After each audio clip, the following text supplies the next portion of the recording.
Bharatiya Janata party जिंदाबाद जिंदाबाद, नरेंद्र मोदी जिंदाबाद जिंदाबाद, योगी आदित्यनाथ जिंदाबाद जिंदाबाद, योगेंद्र चंदौलिया जिंदाबाद जिंदाबाद, बजरंग शुक्ला जिंदाबाद जिंदाबाद। जी हाँ भाइयों, बजरंग शुक्ला जी जो कि किराड़ी विधानसभा से भाजपा प्रत्याशी हैं, अब की बार इनको भारी बहुमत से विजयी बनाकर अपने किराड़ी विधानसभा का सर्वांगीण विकास कराएं और नरेंद्र मोदी जी के हाथों को मजबूत बनाएं, जिससे कि दिल्ली का सर्वांगीण विकास हो सके।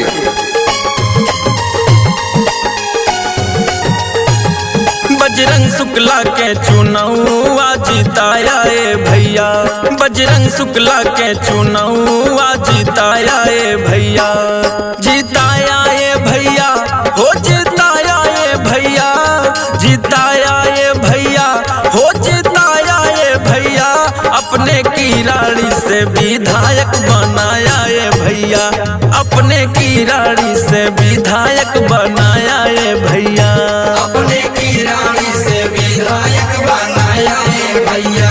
अपने किराड़ी से विधायक बनाया है भैया। जी हाँ भाइयों, भूलना नहीं है, आगामी 5 फरवरी को कमल का बटन दबाकर भारी मतों से अपने भाई बजरंग शुक्ला जी को विजयी बनाएं और किराड़ी विधानसभा का सर्वांगीण विकास कराएं। जी हाँ, 2500 की आर्थिक मदद हर गरीब महिला को प्रतिमाह मिलेगा। इसके साथ साथ 21,000 की आर्थिक मदद और 6 पोषण किट हर गर्भवती महिला को मिलेगा। जी हाँ भाइयों, भूलना नहीं है, ऐसी सुविधाएं आपको सिर्फ भाजपा सरकार में मिल सकती हैं। अतः आप सब आने वाली तारीख 5 फरवरी को कमल का बटन दबाकर भाजपा प्रत्याशी बजरंग शुक्ला जी को भारी बहुमत से विजयी बनाकर किराड़ी से विधायक बनाएं।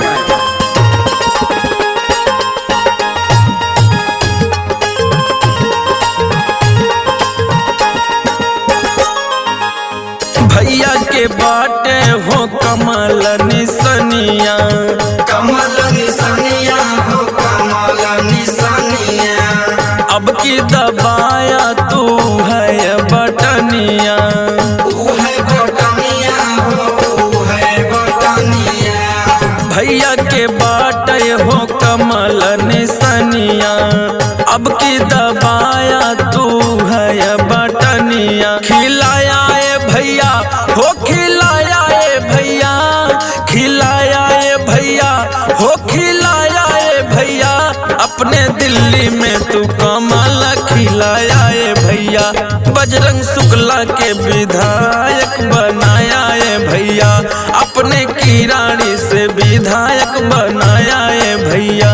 अपने किराड़ी से विधायक बनाया है भैया,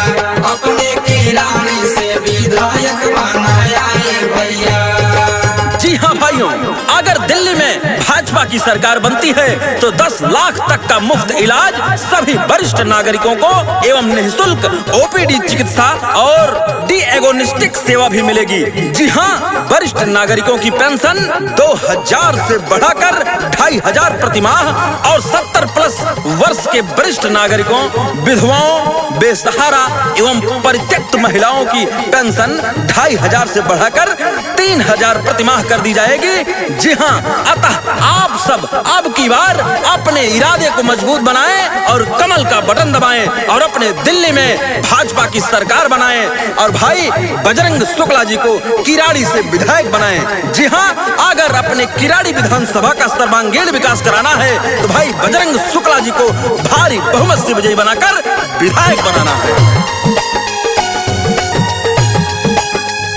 2500 गरीब महिला के मिली, महिला के मिली, गरीब महिला के मिली, 500 में LPG सिलेंडर मिली,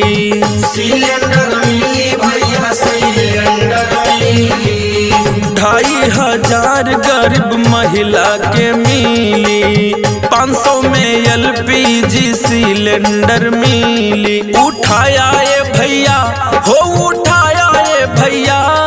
उठाया ए भैया, हो उठाया ए भैया, राशन पेंशन के तू सुविधा उठाया ए भैया, राशन पेंशन के कुल सुविधा उठाया भैया, नाली पानी सीवर के सुविधा उठाया है भैया, अपने किराड़ी से विधायक बनाया है भैया,